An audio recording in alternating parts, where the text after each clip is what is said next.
আসসালামু আলাইকুম। দেশ বিদেশ টিভি থেকে হুসেন বলছি। আমার চ্যানেলে সবাইকে স্বাগত। জাতীয় পার্টি একসময় ক্ষমতায় ছিল এবং জেনারেল এরশাদ তার বিভিন্ন কর্মসূচি দিয়ে একসময় গ্রামে গঞ্জে বেশ পপুলার হন। কিন্তু পরবর্তীতে বিভিন্ন কারণে জাতীয় পার্টি একদম নিচের দিকে নামতে পারে। এখন জিএম কাদের সাহেব এখন জাতীয় পার্টির চেয়ারম্যান। তিনি হুসেন মোহাম্মদ এরশাদের ভাই এবং অনেকটা রক্তসূত্রেই তার এই উত্তরাধিকার সূত্রিতে নিয়ে এই পদ পেয়েছেন। এখন এতদিন তারা আওয়ামী লীগের সাথে রাজনীতি করেছেন, বাটার ঘি খেয়েছেন। এখন তারা উল্টে গিয়ে আবার হাসিনার বিচার দাবি করতেছে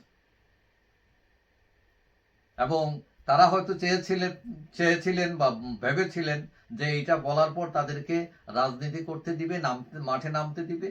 কিন্তু দেখা গেল না, বৈষম্য বিরোধীরা চড়াও হয়েছে তাদের উপর, মাঠে নামতে দেয়নি, দলীয় কার্যালয়ে হামলা করেছে।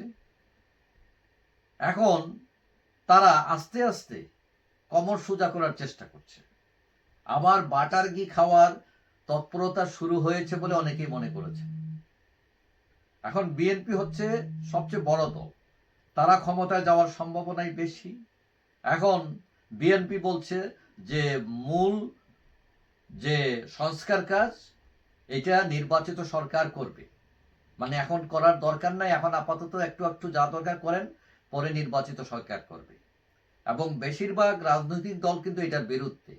বেশিরভাগ রাজনৈতিক দল মনে করে যে সংস্কার আগে হওয়া উচিত, কারণ এই এখন সংস্কার না হলে পরবর্তী যে সরকার আসবে তারা করবে না এবং এই সংস্কার কার্যক্রম একদম ব্যস্ত যাবে। এখন জিএম কাদের সাহেব হঠাৎ করে গতকাল তার যে বনানী কার্যালয় আছে সেখানে কথা বলতে গিয়ে তিনি যেটা বলেন যে বিএনপির সাথে গলা মিলিয়ে বলেন যে এখন সংস্কার করার প্রয়োজন নাই। তো এখন হঠাৎ করে তিনি ওই বিএনপির সুরে সুর মিলানোর কারণটা কি? অনেকে বলতেছেন যে ওই নৌকা ছেড়ে ধানের শীষে ভর করার প্রতিযোগিতা শুরু হয়েছে এখন, এবং এই জন্য তার গলা মেলানো। এখন তিনি আবার বলছেন যে কারো নির্বাচনের বৈধতা দিতে তারা নির্বাচনে যাবেন না। এটা এর আগে তারা আওয়ামী লীগ আমলে বলছিলেন, আবার নির্বাচনে এসছেন। এখন কেউ কেউ বলছেন এরা হলো রাজনীতি করে ডিগবাজির রাজনীতি। হোসেন মোহাম্মদ এরশাদ সাহেবও সকালে এক কথা বলতেন, বিকালে আরেক কথা বলতেন। এখন তাদের কেউ বিশ্বাস করে না এবং তারা অনেকটা পরগাছা রাজনীতি করেন, মানে আজকে এই দলের উপর ভর করেন, কালকে ওই দলের উপর ভর করেন।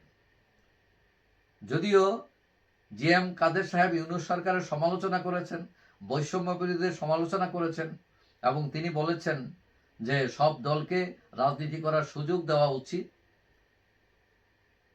এখন আমরা জানি জিএম কাদের এবং তার স্ত্রী শরীফা কাদেরের বিরুদ্ধে কিন্তু হত্যা মামলা আছে, কিন্তু আমরা দেখছি এই সরকার অনেকের বিরুদ্ধে মামলা নাই তাও গ্রেফতার করছে, কিন্তু যেখানে তাদের বিরুদ্ধে হত্যা মামলা আছে এবং সেখানে তাকে কেউ ধরছে না।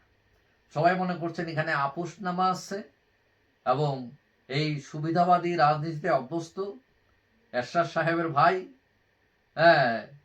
তিনি হয়তো ম্যানেজ করে এখন রাজনীতি করতেছেন। এখন আমরা জানি এরশাদ সাহেব তাকে আগে যখন যে সরকার আসতো ওই জেলের ভয় দেখিয়ে তারা তাকে কাবু করত। এখন তাকেও জেলের ভয় দেখিয়ে তারা কাবু করছে কিনা এবং রাজনীতিতে ব্যবহার করবে কিনা এটা নিয়েও প্রশ্ন আছে। এখন কেউ কেউ মনে করেন যে এত বড় একটা বিশাল দল, তার এই অধঃপতনের কারণ হচ্ছে যে তাদের নিজস্ব কোনো স্ট্যান্ড নাই, তারা পরগাছা এবং আজকে ওই যে ছাগলের 3 নম্বর বাচ্চার মতো দৌড়াদৌড়ি, বাটার ঘি খাওয়ার রাজনীতি, এরকম যদি তারা থাকেন তাহলে খুব একটা এগুতে পারবেন না। এখন বিএনপির পক্ষে কথা বলতেছেন, বিএনপি বলতেছে সংস্কার এখন না, তারাও বলতেছেন এখন না, এবং বিএনপির ডানের শীষ হাতে নেওয়ার চেষ্টা করছেন কিনা এবং বিএনপিও তাদেরকে নিবে কিনা এইটা নিয়েও প্রশ্ন আছে। যাই হোক, সবাই ভালো থাকবেন, আশা করি দেখা হবে অন্য কোনো ভিডিওতে ইনশাআল্লাহ। আল্লাহ হাফেজ।